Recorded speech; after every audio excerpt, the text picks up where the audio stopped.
Rodrigo, eu já assisti palestra sua, já até revisei algum trabalho seu, assim, dei uma lida, né? Sobre o trabalho, eu até anotei aqui, gestão de estoque sob condição de risco, onde vocês aí têm uma proposta muito interessante, que é de tentar, baseado nas condições climáticas, com alguma previsibilidade, você ter algum planejamento de estoque de alimentos. Em que pé que anda isso hoje?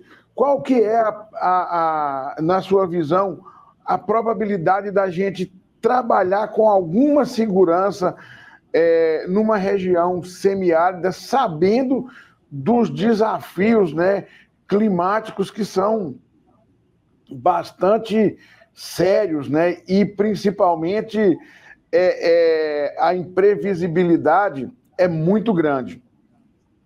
Como que vocês têm trabalhado com esse projeto, né, dessa gestão de estoque aí, sob essas condições? Pronto, professor. Assim, ao longo desses anos, né, a gente vem sempre se deparando com algumas demandas, especialmente dos produtores, né?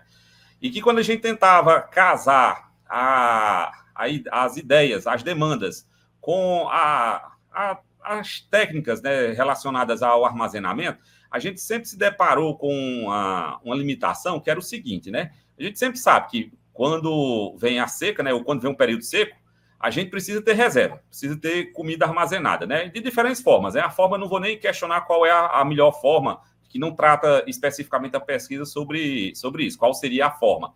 Mas a gente precisa ter reserva, né? Aquela curva clássica, como o senhor sempre mostrou também na disciplina, em que você tem aquele período, né, de produção, a estação de crescimento, onde você tem as sobras, né, de produção, e tem os períodos do ano onde tem os momentos de falta, né, de déficit, né? Então, assim, diante disso, o clássico eu tenho que armazenar comida para suprir os animais naquele período de falta, né? E a nossa grande desafio era que a gente não sabia, por exemplo, quanto é que eu deveria guardar, assumindo, então, que a condição de semiárido é uma coisa mais intensa, esse evento de déficit, tá?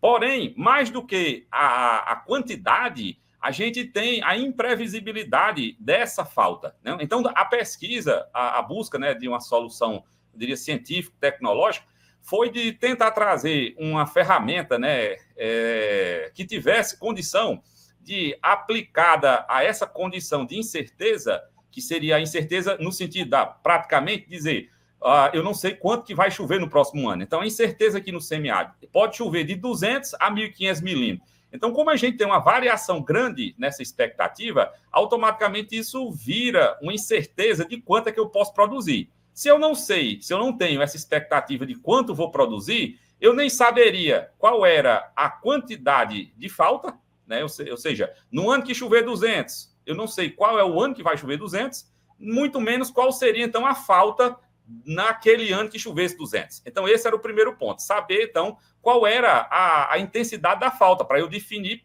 por exemplo, quanto que eu tenho que guardar. Porque dizer que tem que ter reserva, a gente entende, tem que ter reserva, o clássico, né, da teoria, eu tenho que armazenar comida. Porém, quanto? Então, era a primeira pergunta. E a segunda era a frequência de faltas, né? Ou seja, ao longo do tempo, eu tenho anos que vão ser na média, anos que vão ser acima da média, anos que vão ser abaixo da média de produção.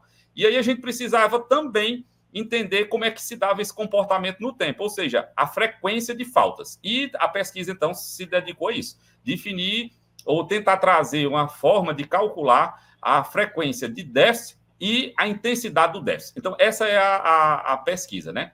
Ao longo desses últimos, pode dizer, 10 anos, né, que a gente começou até a desenvolver a ideia, está completando 12 anos. Na realidade, a primeira vez que a gente apresentou a ideia foi em 2012, no PEC, aqui no Ceará.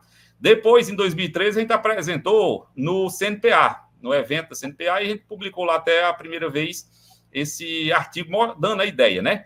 A gente está muito empolgado com a ideia, porque esse método ele já é validado na área da hidrologia, aplicada à gestão dos açudes. certo? Então, dentro da gestão hídrica, no caso do armazenamento de água, essa metodologia ela já é aplicada. E a gente fez, então, a conversão, a adaptação para a gestão da forragem. Então, do ponto de vista metodológico, a gente tem bastante garantia, porque ela já é clássica dentro da hidrologia. E a gente está fazendo a sugestão de uma adaptação para a forragicultura, né?